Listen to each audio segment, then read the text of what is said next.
Linh chào đón quý vị và các bạn đến với chương trình Bạn Có Tương Lai. Chương trình được phát sóng vào lúc 21h30 thứ hai hàng tuần trên kênh HTV7 là truyền hình Thành phố Hồ Chí Minh với sự đồng hành của nhãn hàng sữa Club Infam. Thứ hai trôi qua, thứ hai nữa lại trôi qua, thứ hai nữa lại tới và chúng ta lại gặp nhau và trao nhau những cái niềm vui, những nụ cười. Chắc chắn là ngày hôm nay sẽ có rất nhiều món quà từ các đội chơi dành cho tất cả quý vị và các bạn. Và chúng ta không thể nào quên được những vị giám khảo rất là khó tính, đó là 50 vị khán giả có mặt tại trường quay ngày hôm nay. 50 vị giám khảo này khó tính lắm. Nếu như mà họ không đồng ý thì họ có quyền nhấn nút đỏ và tiết mục đó sẽ dừng lại bất kỳ lúc nào trong vòng 1 phút đầu đến 2 phút. Còn nếu như vượt qua 1 phút rồi thì họ sẽ gặp một rào cản cũng không kém khó khăn. Đó là 5 vị giám khảo chuyên môn. Xin giới thiệu nghệ sĩ nhân dân Hồng Vân.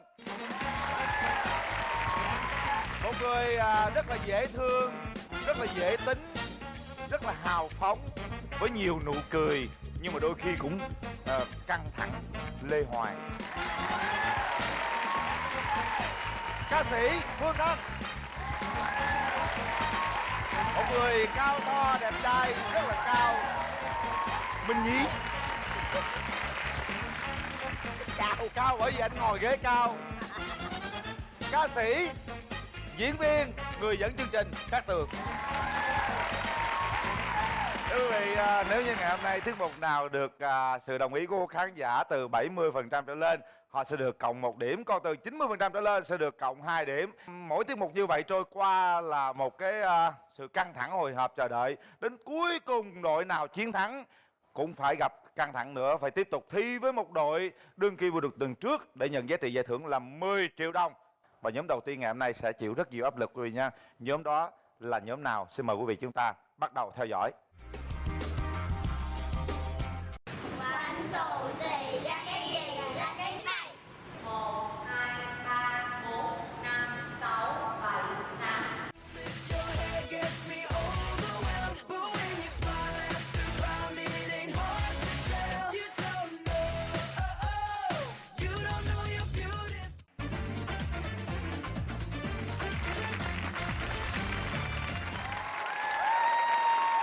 Chú Huyền Linh chào các con. Dạ con chào chú. Đam mê của con là gì? Dạ nhảy. Nhảy.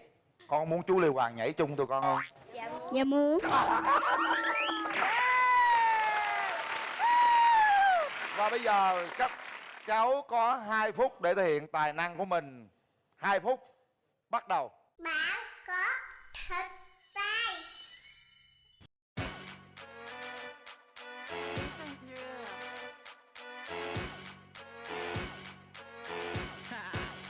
Get jazzy on. I'm that flight that you get on.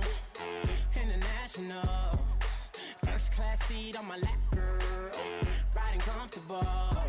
Cause I know what that girl them need. New York to Haiti. I got lipstick stamps on my passport. You make it hard to leave. Been around the world, don't speak the language. But your booty don't need explaining. All I really need to understand is when you talk dirty to me. Talk dirty to me. Talk dirty to me. Talk dirty to me. Get jazzy on.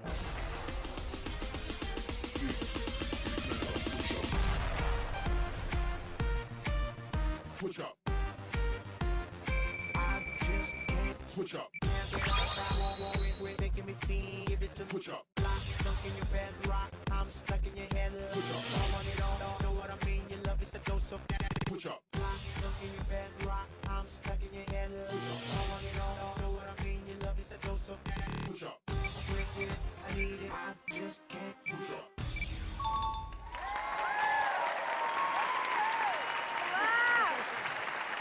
1, 2, 3 chào.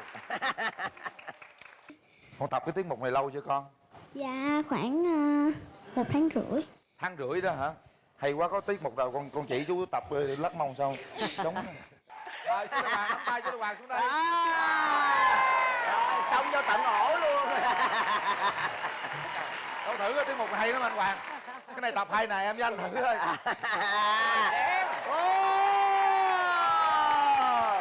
Con đứng giữa nha chú Lê Hoàng với chú đứng hai bên rồi bắt đầu từ sau. Từ từ chậm chậm. Rồi bắt đầu sao? Trời. Bắt đầu. Đơn giản. Em thấy chú Lê Hoàng được không? Nhảy được không? Quá đẹp. Đâu làm thử coi chú Lê Hoàng làm thử con chấm điểm thôi. Quá đẹp. Đúng không? Làm lại. Này con. Rồi bây giờ con nhìn bảng điểm của khán giả giám khảo kìa. 90 có nghĩa là các con có 2 điểm đầu tiên. Chúc mừng các con. Thôi bây giờ chúng ta sẽ nghe lời nhận xét từ ban giám khảo chuyên môn. Thật sự ra thì lúc đầu thì lo bao nhiêu, lúc sau cảm thấy thoải mái bấy nhiêu, bởi vì tụi con nhảy các động tác của tụi con rất là thoải mái, rất là thoáng. Nhảy múa rồi là rất là mạnh mẽ, cái điều đó chúng mình Nhí cũng rất là thích. Có nhiều động tác nguy hiểm mà làm như vậy quá giỏi.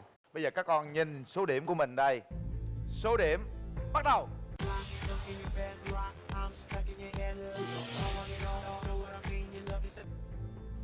Wow. Minh Dĩ 9,5. Nghệ sĩ Dân Hồng Vân 9,5. Phương Thanh 9,5. Cát Tường 9,5 và chú Lê Hoàng là 9 điểm. Tổng số điểm của các con là 49 điểm. Chúc mừng. Bây giờ chúng ta sẽ đến với tiết mục thứ 2 để xem nó có dễ thương và sảng khoái như tiết mục đầu tiên hay không. Xin mời quý vị.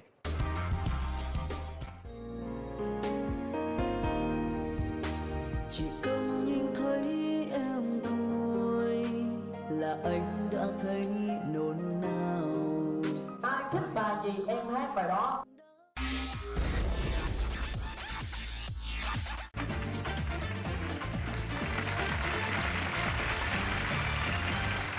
Xin chào tất cả quý vị, em xin chào năm vị ban giám khảo. Hôm nay em xin đến đây. Dạ em chào anh Hoài Linh, trời nãy giờ không thấy ổng đâu trơn. Thấy khán giả với thấy ban giám khảo không à. Chào anh gì? Dạ chào anh Quyền Linh. Dạ. Nãy nó chào anh Hoài Linh. Nhiều Linh quá lộn. Dạ. Em kể thử coi được mấy Linh nào nó nhiều Linh. Dạ ví dụ như là Quyền Linh, Quang Linh, Hoài Linh, Di Linh. Di Linh đâu, ở Đà Lạt hả? Dạ chỗ em sống, dạ Di Linh. Trẻ đẹp trai ha. Ủa em Dạ em có cái may mắn là ra đường ai cũng nói là con nuôi của chú Minh Nhí. nhận ba luôn, lên ôm ba hùng cái Ba, con chào ba. Lát nữa chấm còn 10 điểm nha ba.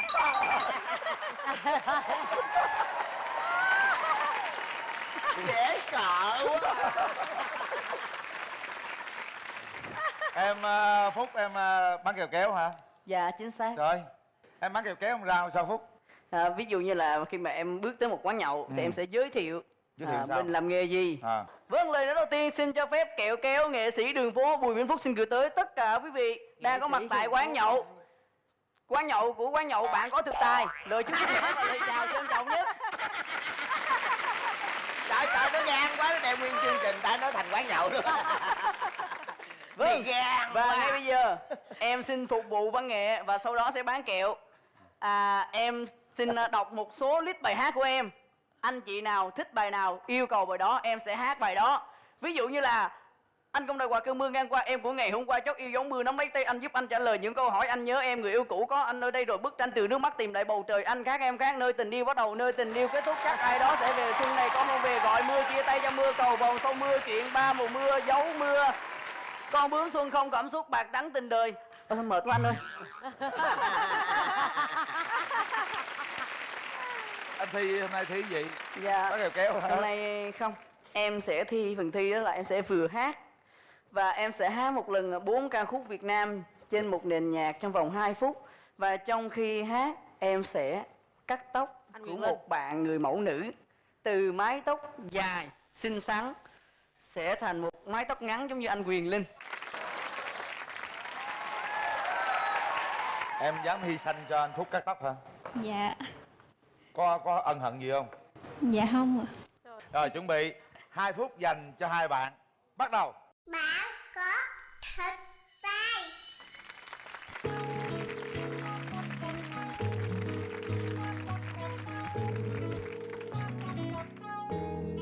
em ở nơi nào. Yeah, yeah, yeah. Nhìn nước mắt em đang rơi vì ai mà lòng anh cứ đâu thắt lại. Giây phút ấy chỉ muốn lại gần hơn để anh ôm lấy em và nói đừng khóc nữa, hãy nín đi được không. Nhìn đôi mắt em đã sưng lên kia, chẳng còn xinh xắn như lúc em cười đâu. Nào ngoan nhé, nghe anh một lần thôi. 1, 2, 3, anh chờ em đã bao lâu rồi, người hay không?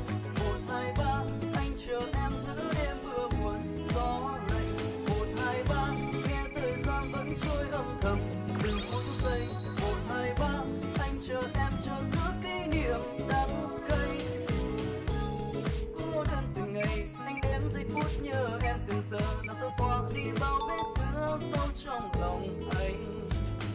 Anh ngóng trong mãi môi hôn vùng dài, anh khát khao mãi đôi tay ngày nào là gì vẫn vô thứ mà thôi, mấy anh phải quên. Đừng nhìn anh nữa, đôi mắt ngày xưa giờ đâu em có là em đã khác rồi, em muốn quay lưng quên hết.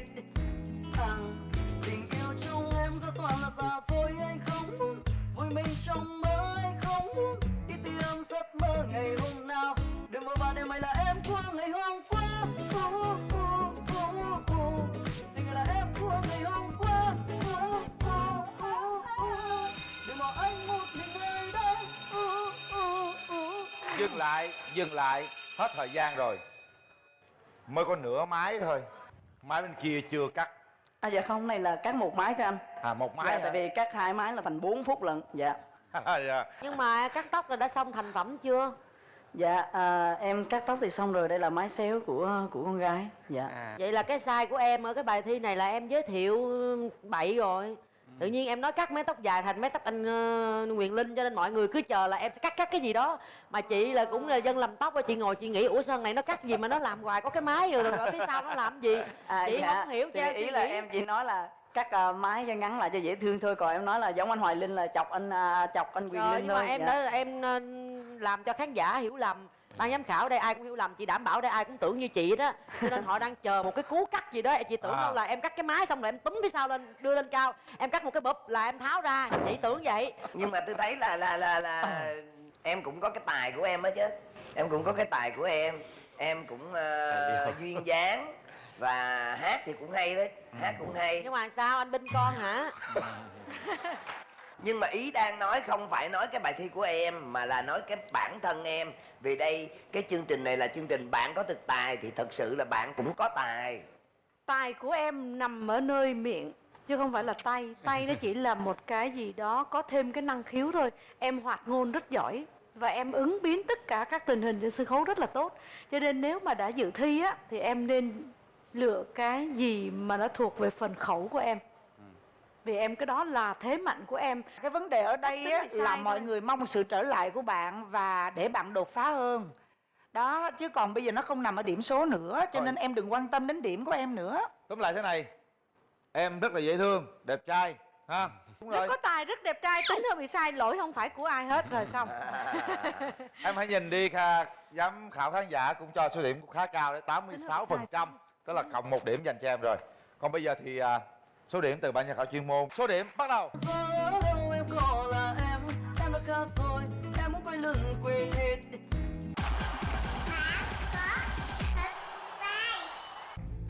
Cát Tường 8,5, Phương Thanh 8, Lê Hoàng 8, nghệ sĩ Dân Hồng Vân 8,5 và anh Minh Nhí 3 của Phúc 9.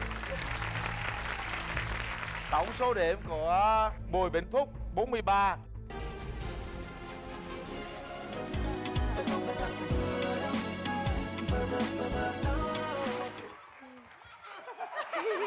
Trái tim cho ta nơi về.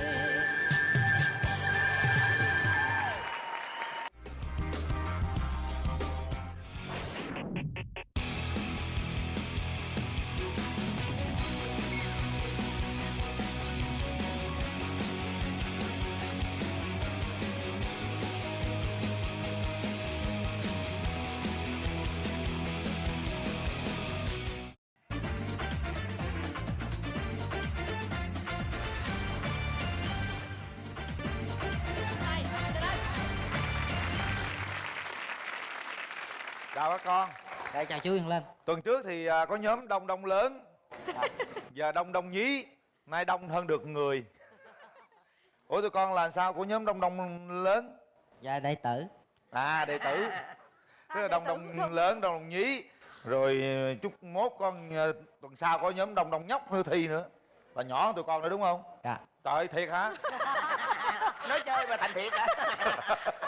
Rồi, chú biết tụi con làm gì, múa côn, rồi cũng đèn, rồi pháo hoa, rồi tung lên, rồi nữa vô duyên mỹ thuật nữa thẩm tự mỹ. nhiên ta đi chạy lộ hàng của ta Người ta là đoán vậy mà thì cũng giống như thầy con họa sĩ rồi dạy đàn nè, đúng không con?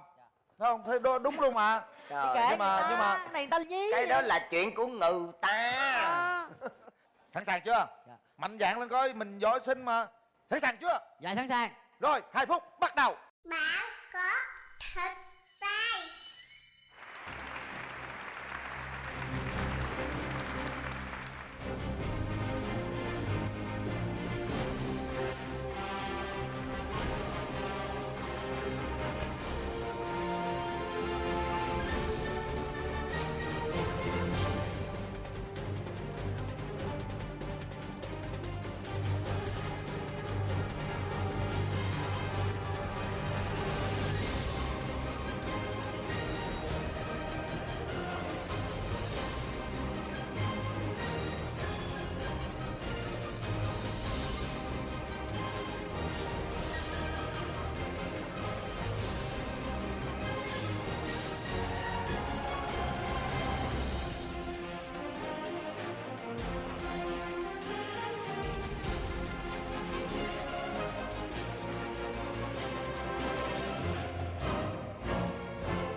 Con học múa côn lâu chưa?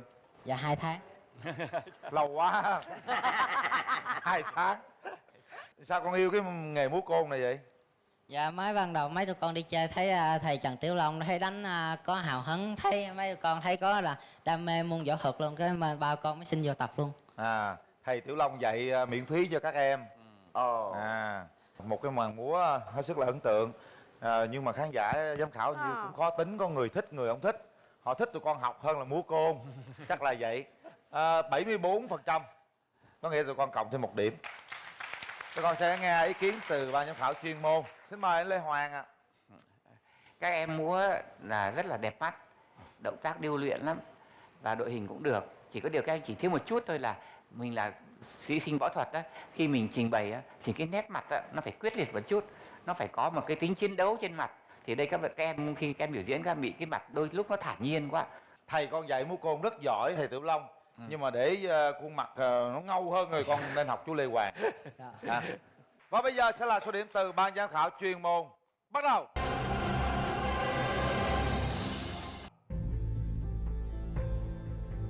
Lê Hoàng 8,5, Hồng Vân 9 điểm, Cát Tường 9 điểm, Minh Nhí 9 điểm và Phương Thanh là 9 điểm. Tổng số điểm của nhóm Đồng Đồng Nhí 45,5 điểm. Trải qua 3 4 tiết mục rồi chúng ta có nhiều cái cảm xúc. Bây giờ tôi chắc chắn là có một cảm xúc khác nhau đó nữa. Cảm xúc đó là cảm xúc như thế nào? Xin mời quý vị cùng thưởng thức.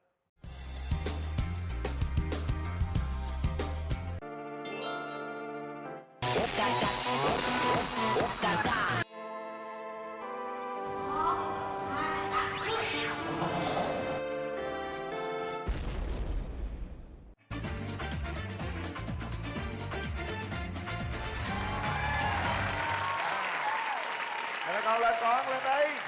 Cái này vui nè. Cái này vui lắm à nha. Vui dữ à. Cái này vui à. Vui lắm à nha. Quá vui luôn. Lần đầu tiên bé Bi xin gửi đến 6 vị giám khảo Hân Hiên và các cô chú có mặt trong môi trường ngày hôm nay là chào trân trọng nhất. Con chào 6 vị giám khảo hả? Tại không thấy được, ý là không Con có thấy tưởng là được. chú là giám khảo luôn. Tôi tưởng đâu chú là giám khảo luôn hả? Dạ. Không có, chú không là giám khảo. 5 giám khảo kia, 50 giám khảo ở đây. Sẵn sàng chưa? Trước khi sẵn sàng chú vẽ con cái đi. Chú ve hả? Yeah. 1, 2, 2, 3. Yeah. Ve sao? 1, 2, 3. Yeah. Ủa ve vậy chứ không phải vậy, vậy ta vậy nè. 2, 3. Yeah. Thôi muốn làm gì làm đi. Bạn có thật sai.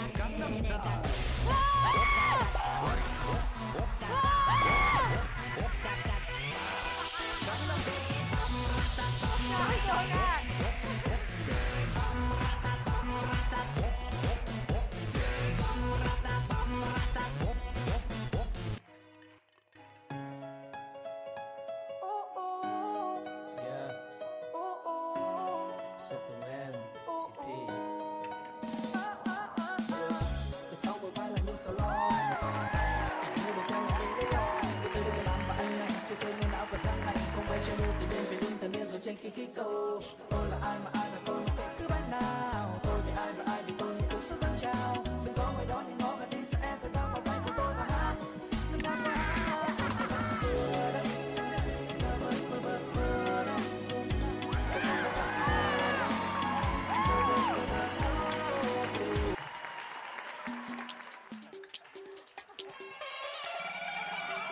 Chú giao phụ con.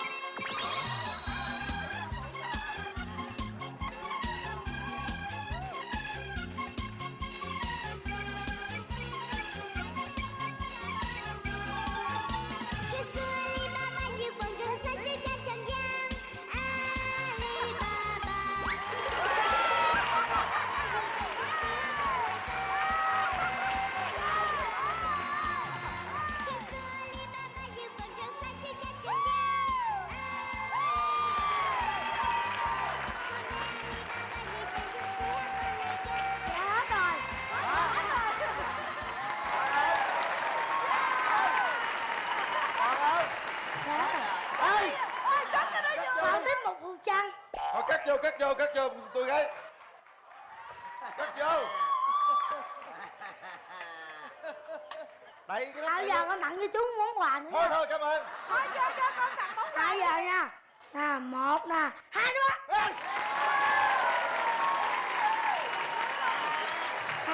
Giờ tặng cho chú nhí đi.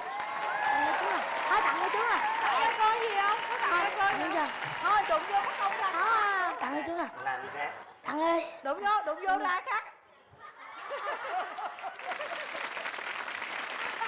Trời ơi. Cơ con bắt con ta.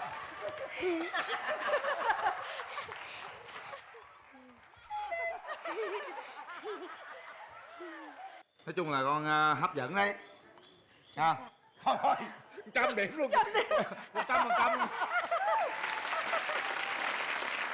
100% khán giả yêu thích con. Con thấy sao, vui không? Chị vui. Bữa nay á nè, con sẽ bị cô Phương Thanh trừ điểm nè. Đúng rồi. Con hù của Phương Thanh nè. Con hù của các Tường trừ điểm nè. Con hù chú Minh Nhí nè. Chú rồi đó giờ là chưa cho ai số 7 hết trơn. Bữa nay chú sẽ cho con số 7. Chết rồi sao? Chết rồi. Bởi vì con tặng quà cho chú vừa đưa tay ra cái con gạt chú. Có gạt nữa cho số 10 đi. Con gạt nữa cho số 10 đi. Con ơi. Bây giờ con năn nỉ gì bà giám khảo đi cho điểm 10 nè. Nói gì nữa? Xin lỗi, mốt cho con. Giờ cho con điểm 10, mốt con hù nữa. Trời ơi, dễ thương quá. câu hỏi cái đi. Ảo thuật người ta hay ảo thuật ra con gì? Bồ câu bay. Tự sao con chơi với con vịt vậy? Con vịt chó lạ. Yeah. Nghệ sĩ là phải vậy. Nghệ sĩ luôn luôn là phải lạ, là độc nhất. Cô Vân nói nè, hồi nãy á, là cái thời gian của con còn dư tới mấy cỡ 30 giây nữa rồi ha. Con còn 30 giây nữa con mới hết cái thời gian của con. Cho nên lần sau đó con tập thêm tiết mục nha. Con tập thêm cái nhảy vô nha con nha. Giờ con chú góp ý con cái này nha. Dạ. Hoa thì mình để chỗ nào cho nó đẹp đẽ. Hoa nhét vô quần. Có đâu. Đang để trong quần lấy ra. Không, biến ra. Biến ra. Cái ảo thuật nó biến ra mà. Vô. Có tài con à. Làm dễ thương. Rồi, Cho điểm đi. số điểm ban giám khảo chuyên môn bắt đầu. Minh Nhí 10, Cát Tường 10, Lê Hoàng 9, Hồng Vân 10, Phương Thanh 10. Dễ thương không à? Mọi người phái con thiệt. Chỉ có con chỉ chú là nãy con cá con lấy từ đâu ra vậy? Bí mật Mỹ phải đóng một phí. Hay quá. Muốn bật mí phải đóng một phí. Hay quá. Sư phụ. Rồi bây giờ con nhìn tổng số điểm với con à. 51 điểm. Quỳnh Đăng Khoa.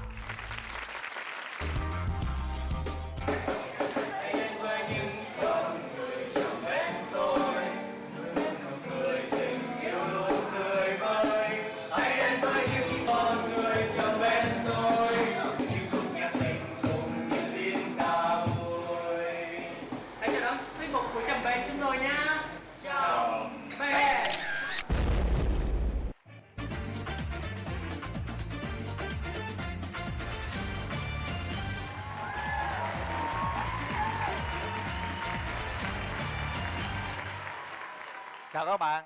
Tại sao chúng ta lấy cái tên nó trầm quá nhỉ? Bởi vì chúng em là những người trẻ nhưng mà lựa chọn hát những bài hát nhạc xưa trữ tình lãng mạn của những nhạc sĩ như Trịnh Công Sơn, Phạm Duy, cho nên chúng em lấy cái tên là Trầm. Nhóm các bạn thành lập lâu chưa? Nhóm bọn em thành lập cũng cách đây vài tháng thôi anh. Có vài tháng thôi hả? Dám đi thi hả? Thì chúng em có tài cho nên chúng em phải đi thi. Bữa nay em xin. Được. Tuần trước chặt thí sinh rồi nó hình như là nó đồn nhau á. Bữa nay sắp lại chặt MC. Tuần này bị thí sinh chặt Chém lại. bị chém lại. Có tài thì mình đi thi. Đi thi xong mới biết có tài. 2 phút dành cho các bạn. Bắt đầu. Bạn có thật sai. Hãy yêu nhau đi khi rừng thấy lá. Hãy yêu nhau đi dòng nước có trôi xa. Nước trôi qua tim đông đầy chỉ nhớ. Dù mãi đời này người có xa người.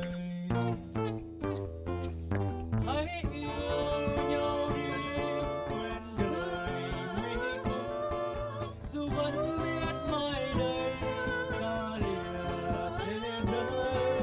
Mặt đất đã cho ta những ngày vui mới.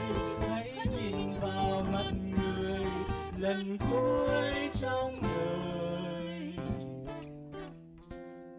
Hãy yêu nhau đi bên đời nguy khốn.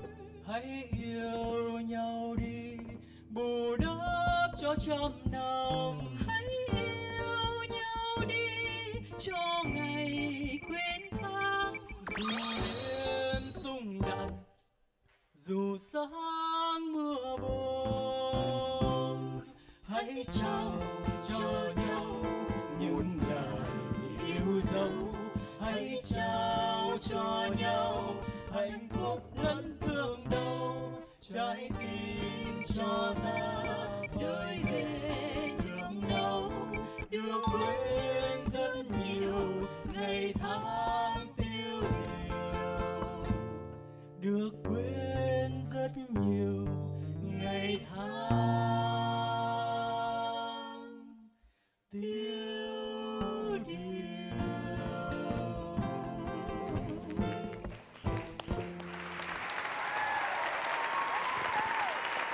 các bạn ngồi giữ nguyên vị trí rất đẹp, vị trí rất dễ thương, rất đẹp, rất là dễ thương, ai cũng xinh tươi, hot boy hot girl ha.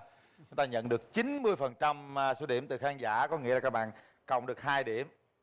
Chúng ta sẽ nghe lời nhận xét từ ban giám khảo chuyên môn. Xin mời Phương Thanh. Anh Lê Hoàng. Tại sao lại Hoàng có ca sĩ hồi nào đâu Thanh? Nhưng mà cái gì khó để cho anh? Tại sao cái này khó? Tại vì nó đều đều, đúng không? Thành ra là cái bài hát nó gây cho người ta cảm giác dễ thương và dịu dàng, nhưng mà nó gọi là say mê và quyến luyến thì nó hơi bị thiếu một tí. Chị để theo dõi tụi em, tức là em sử dụng bass và guitar, tất cả mọi thứ trên tiếng đờn và cả tiếng trống trên đó luôn. Đó là sự đặc biệt của tụi em trong tiết mục này. Tôi nghĩ rằng nhưng tất cả mọi thứ nó chỉ ở khoảng là tinh thần là chính, chứ còn cảm xúc thì thiếu rất nhiều. Trong tiết mục này tụi em lưu ý thêm chút xíu nha.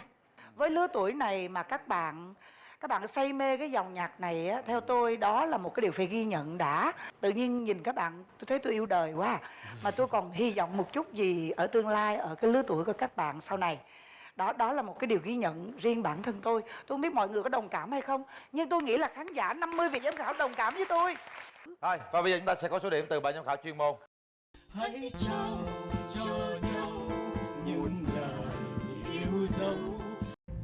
Cát Tường 9 điểm, Minh Nhí 9,5, Lê Hoàng 8,5, nghệ sĩ Dân Hồng Quân 9,5 và Phương Thanh là 9 điểm. Tổng số điểm của các bạn là 47,5.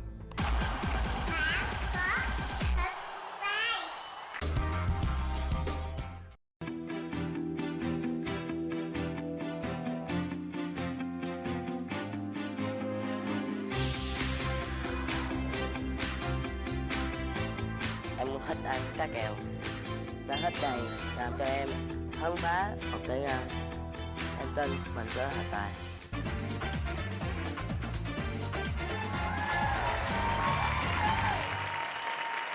Dạ xin chào khán giả, chào ban giám khảo. Dạ em tên Thanh Tùng, dạ em biểu diễn huấn luyện. Hả? Võ. Huấn võ hả? Dạ. Bạn học võ lâu chưa? Học võ 2 năm rồi. 2 năm rồi. Dạ. Có thường biểu diễn ở đâu chưa? Dạ em biểu diễn Đống Đồng 136. Dạ. Nhưng mà trên đó chúng ta diễn thời gian rất là dài. Ở đây chỉ có 2 phút thôi. Dạ. Những cái gì mà dữ dội lắm, cái gì mà tuyệt vời lắm. Múa lửa. Múa lửa hả? Dạ. Rồi có 2 phút múa ha. Dạ. Sẵn sàng chưa? Dạ. 2 phút. Bắt đầu. Bạn có thích sai.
Nếu mà còn thời gian nữa bạn làm gì? Múa cá kèo. Làm luôn đi. Thôi. Để dành lần sau cưng. Con cá kèo nó vô trong cổ họng nó có cảm giác làm sao em? Dạ không có sao hết cô ơi. Nhưng mà nó vô chút xíu nó mới chết chứ đâu chết liền được, nó có nhúc nhích trong đây không? Có nó quậy chừng nào đã rồi. Mà em cảm giác được nó quậy trong người luôn hả? Dạ. Em ơi, chị có ý kiến vậy thôi nha, còn tùy em thôi. Có người thì cho rắn vào 2 khoang mũi xong lấy ra, nhưng bắt buộc nó phải ra ngoài. Nhưng ở đây cái thành phần cá kèo á, nó vào như vậy nó rất nguy hiểm cho em sau này khi bị bệnh rất nhiều. Em có thể nghiên cứu cái cách nào mà bỏ cá kèo, có nghĩa là tìm đường vào nhưng phải có đường ra ngay. Chứ còn cho nó vào trong này sau này em bệnh rất nhiều, và cái tiền em biểu diễn không đủ để cho em chữa bệnh. Nhưng mà tôi thấy rằng cũng vì cuộc sống mưu sinh, không chỉ có mình Thanh Tùng đâu, mà trong cuộc sống ở nơi góc đường, góc phố nào đó, trên sân khấu biểu diễn nào đó, hàng trăm hàng ngàn cái tiết mục hàng đêm vẫn biểu diễn thế này, thì thực sự mình thấy mình cũng rất là sót. Rồi, cảm ơn bà rất nhiều. Tôi nghĩ rằng cái gì nguy hiểm thì quý vị đừng có học ha. Mình phải an toàn, cái nhất là phòng cháy chữa cháy nè ha. Thứ hai là bảo đảm vệ sinh an toàn thực phẩm. Và bây giờ chúng ta sẽ có số điểm từ ban giám khảo chuyên môn.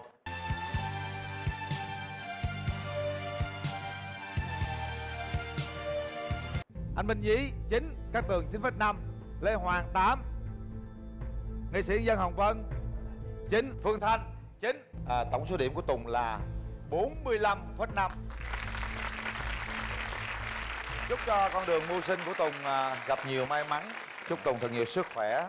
Và những cái lời mọi người chia sẻ đó, Tùng cũng nên nghiên cứu chút xíu ha.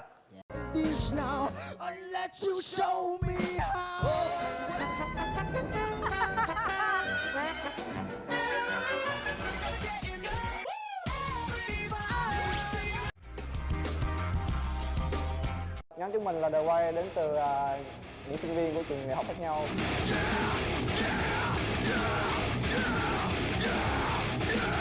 Và chúng mình muốn thử sức đến với chương trình Bạn Có Thực Tài.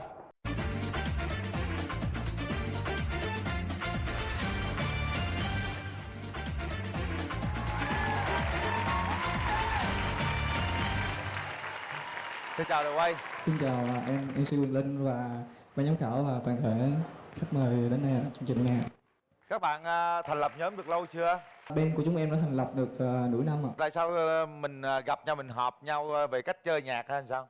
Dạ, bởi vì có một cái sự kiện ở trường em, đó là một cái rock show nhỏ mini truyền thống. Và em thì em quen những bạn ở đây cùng là đồng hương, cùng là những người học chung, và cũng là những người mà tìm kiếm nhau, có duyên với nhau. Và em tụ tập mọi người lại với nhau để mà chơi.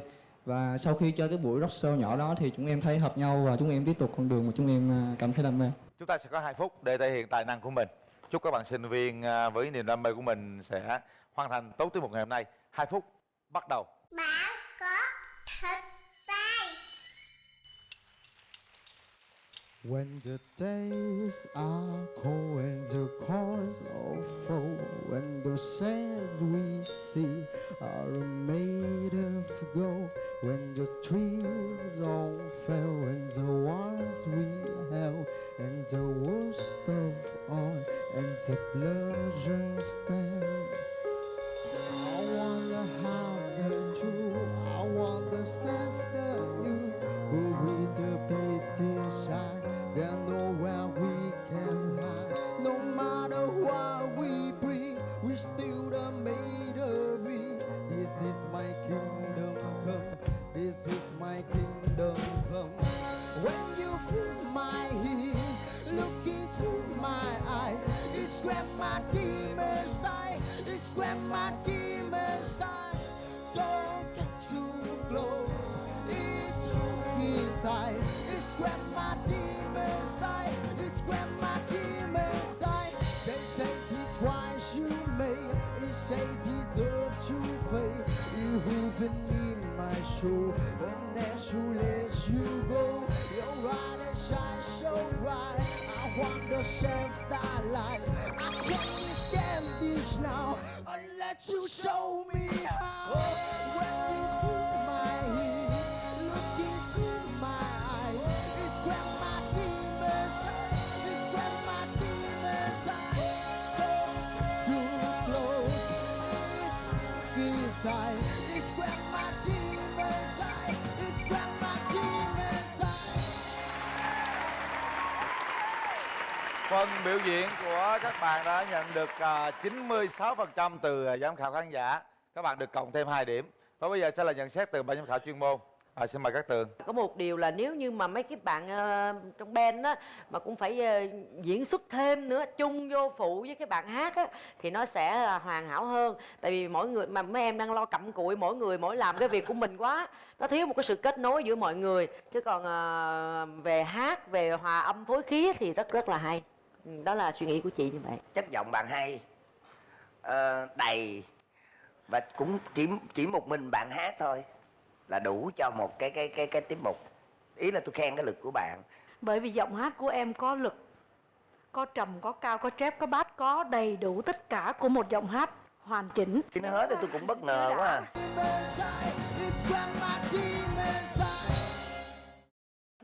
Nếu mà còn thời gian nó sẽ xuống một cái đoạn trầm lại rồi nó ao, nhưng mà vì nó hết thời gian rồi tới đó thôi, cao trào thì rồi đó hết cái bất ngờ quá.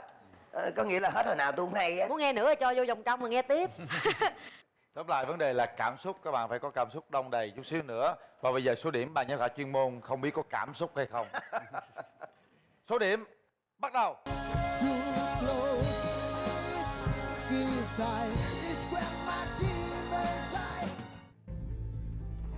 Cát Tường 9,5, Lê Hoàng 8,5, Minh Nhí 9,5, nghệ sĩ Dân Hồng Vân 9,5 và Phương Thanh là 10. Số điểm cũng khá cao các bạn. Tổng số điểm dành cho các bạn là 49 điểm. Chúc mừng. Và bây giờ chúng ta sẽ đến với tiết mục cuối cùng trong ngày hôm nay. Tiết mục đó là tiết mục như thế nào? Mời quý vị hướng về màn hình.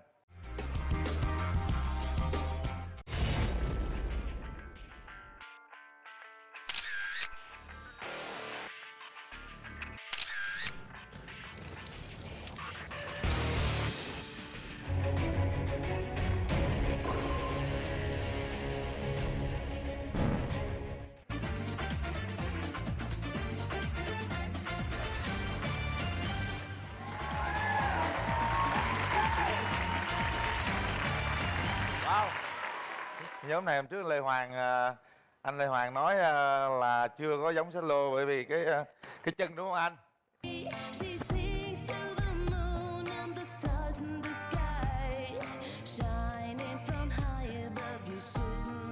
Chúng ta cho tràng pháo tay chào đón nhóm Husky Fox đã quay trở lại. Bạn thêm một người này, ý là bạn nói là có mới để Lê Hoàng cho điểm cao đúng không? Dạ không rồi, thêm một người là thêm một sự sôi nổi nữa cho khán giả cảm nhận. Để coi người ta làm cái gì. Đừng có đại hội vạch mặt hoài. Rồi, chúng ta sẽ có 2 phút. 2 phút bắt đầu.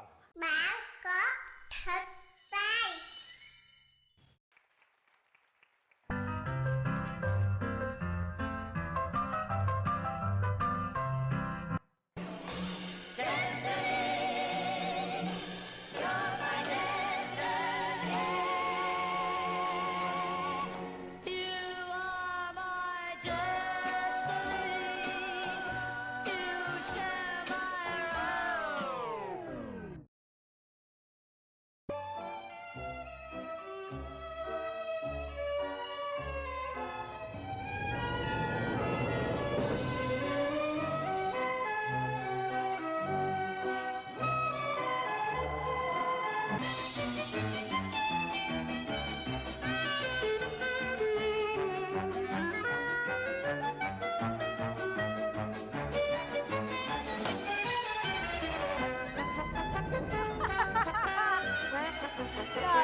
con Lê Hoàng.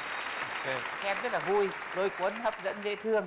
Nhưng mà chỉ có điều là nó thiếu một số một cái chỗ khó diễn tả lắm, bởi vì ai xem Sạc Lô thì sẽ biết cái điều đấy. Bây giờ mình nói được không anh? Không, vậy thế với lại những cái tinh tế, những cái mà ngã xuống một cái rồi dãy một cái rồi ngắc chân một cái, những cái đấy có thể thật ra nói là mình xem điện ảnh á, thì điện ảnh thì họ cắt dựng, họ làm rất là nhiều lần thì có thể như vậy. Còn trên sân khấu tôi không biết là Sạc Lô có hơn được bạn hay không, nhưng mà xem ở đây thì rất là vui rồi. Nhưng mà nếu mà đã xem bằng những cái gì mà Sạc Lô thấy thì các bạn chỉ cần thiếu một chút thôi, một chút gọi là cái sự gọi là sao nhỉ, cái sự gọi là tinh vi và những cái động tác trong đấy. Nhưng mà phải nói công bằng mà nói là hôm nay hơn hôm qua rất nhiều.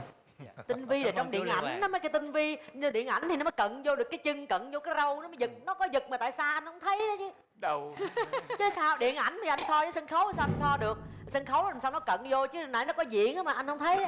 Đồng nghiệp tốt, đồng nghiệp tốt. Thực ra cái anh Lê Hoàng nói á, nó là như vậy. Tại vì đây là một tiết mục mô phỏng về con người của Sạc Lô, về một cái trận đánh nhau mà để bảo vệ bạn gái của Sạc Lô. Cái này là anh Hoàng có coi phim.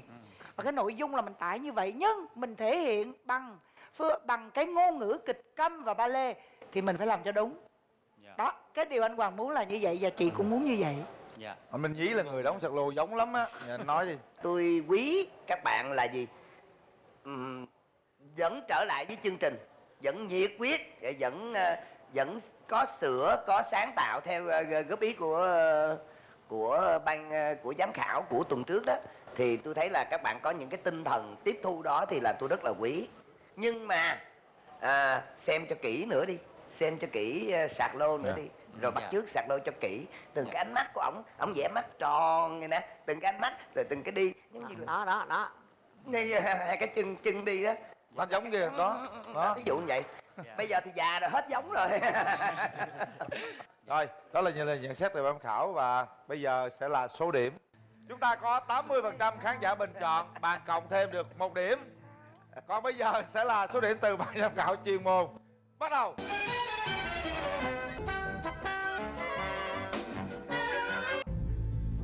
Cát Tường 9, Minh Nhí 9, Phương Thanh 9, Lê Hoàng 8,5 và nghệ sĩ Dân Vân là 9,5.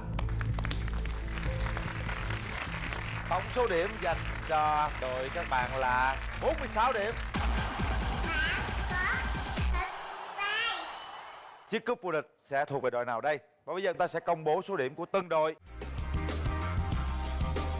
Nhóm Becerril là 49 điểm, Bùi Vĩnh Phúc 43, nhóm Đông Đồng Nhí 45,5, Quỳnh Đăng Khoa 51, Trầm Ben 47,5, Thanh Tùng 45,5, nhóm The Way 49, nhóm Funky Pop là 46.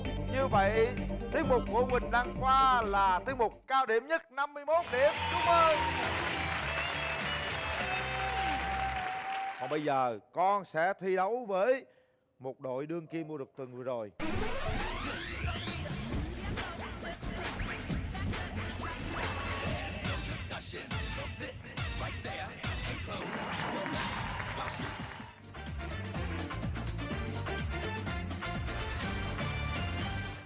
Bây giờ là con chuẩn bị nha, tinh thần chưa? Sẵn sàng chưa? Sẵn sàng. Các cô chú sẽ biểu diễn một tiết mục cổ động cho con. Đội quay fan sẵn sàng chưa? Sẵn sàng. Mời các bạn. Bạn có thật sai. Because you know I'm all about that bass, no trouble. I'm all about that bass, no trouble. I'm all about that bass, no trouble. I'm all about that bass, bass. Yeah, it's pretty clear. I ain't no size 2, but I can shake it like I'm supposed to do. 'Cause I got that boom boom that all the boys chase, and all the right junk in all the right places.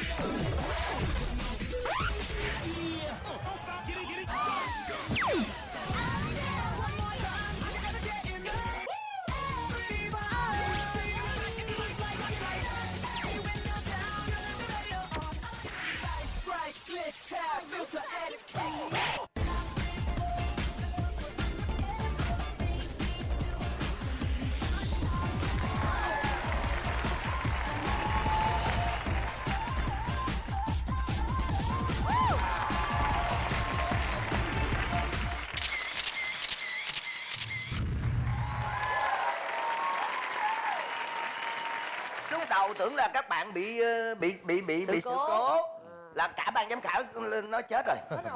Chết rồi, nhưng mà không, cái đó là giống như là tập và chưa có mặc đồ, không có chuẩn bị cho nên là dễ bị, phải không? Không có tập trung, đúng không? Các bạn có những cái diễn xuất rồi, nói chung là có đầu tư, có đầu tư và có đầu tư đồ mới.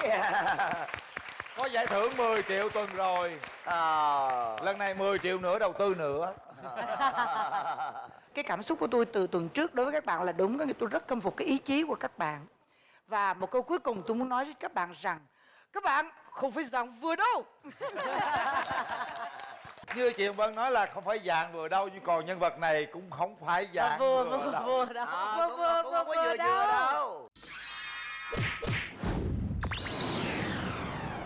Bạn có thật sai.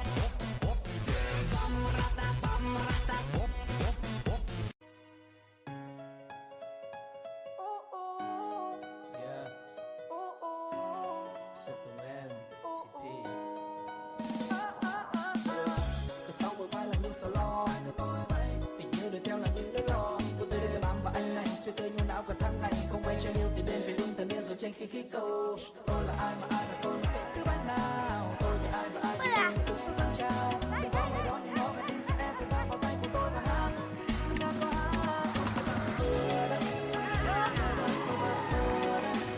Con chết là mấy chứ?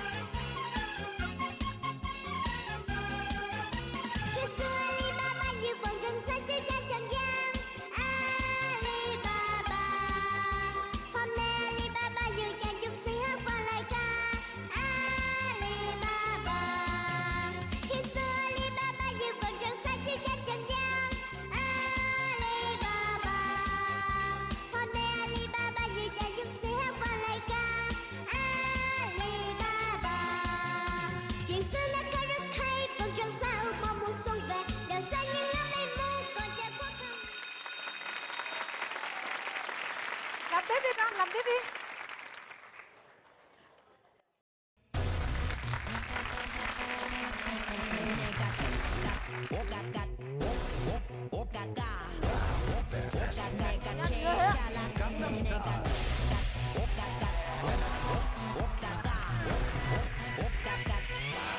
Chú Huyền Linh cho bộ quán này chú.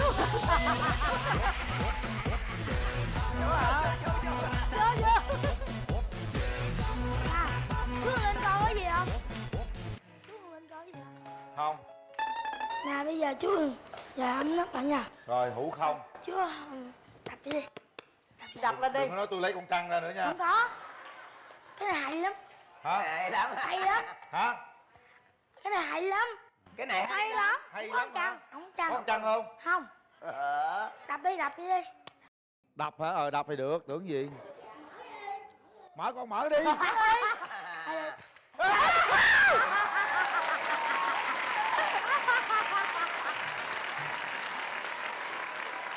Con thì con lừa chú hoài. Quý vị, ảo thuật là mình biết là tạo cái ảo giác cho khán giả. Đó là mình biết hết á, nhưng mà ở đây là bé làm cho mình cảm thấy rất hấp dẫn, đúng không? Mình biết ở trong đó là nhét nhồi nhét cái trọng á, rồi đấy là từ từ biết hết á, nhưng mà cái cách thể Cách hiện của diễn. bé, cái cách thể hiện của bé rất hồn nhiên, rất Dễ tự thương. tin và gây một cái không khí rất là sôi động. Đó mới đúng là cái thành công của bé ngày hôm nay, đúng không quý vị? Bữa nay chúng ta thấy rõ ràng á, là hai cái đội thi này á đều có tài hết, nhưng cái đội của các anh chị á là một cái tài bằng một sự khổ luyện, sự kiên trì, sự đoàn kết. Còn ở đây chúng ta thấy ở bé tên gì cô quên này? Đăng Khoa. Bé Đăng Khoa là một cái tài năng thiên bẩm. Tại vì á cái lứa tuổi của bé mà bé làm ảo thuật á, giống như là dẫn chơi vậy á, không có gì căng thẳng, không có cái gì gọi là phải chuẩn bị, giống như là bé giống như là sinh ra để làm ảo thuật. Trời ơi, cô Vân mong là một thời gian nữa thôi ở thành phố mình sẽ có một nhà ảo thuật đại tài.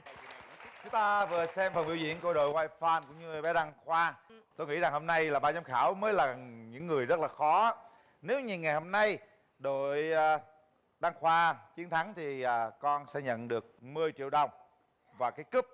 Còn nếu như con không chiến thắng thì cái cúp này vẫn còn thuộc về đội White Fan và con được 5 triệu đồng. Và bây giờ chúng ta sẽ có số điểm từ ban giám khảo chuyên môn. Số điểm dành cho đội White Fan bắt đầu. 10, 10, 10, 10 và 9. Và bây giờ chúng ta sẽ hồi hộp chờ đợi Đúng rồi. số điểm từ ban giám khảo chuyên môn dành cho bé Đăng Khoa để xem cúp vô địch tuần này sẽ thuộc về ai. Số điểm bắt đầu.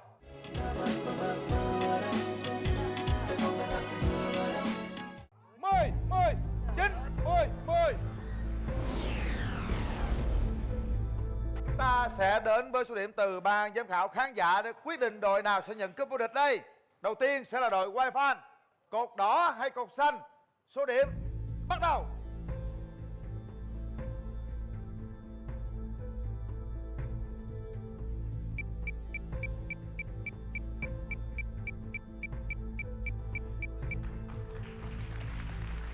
%80% khán giả bình chọn cho White Fan.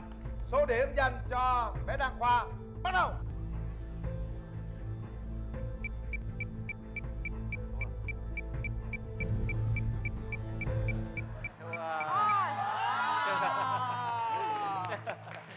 Khán giả đã nghiêng về đội White Fan. Chúc mừng White Fan. Cúp vô địch tuần này vẫn thuộc về các bạn. Con thì có 5 triệu. Khóc luôn á. Chú Linh nói con thế này nè, hôm nay con hay lắm, con dễ thương lắm, nhưng mà nó thiếu chút xíu gì đó. Và bây giờ xin mời nghệ sĩ Dân Hồng Vân sẽ lên chào những vô địch tuần này cho đội White Fan. Thưa quý vị và các bạn thân mến, chương trình Bạn Có Thực Tài do Đài Truyền hình Thành phố Hồ Chí Minh phối hợp cùng với công ty MC thực hiện với sự tài trợ của nhãn hàng sữa Love Is Farm. Đến đây xin phép được tạm dừng. Hẹn gặp lại tuần sau. Xin chào.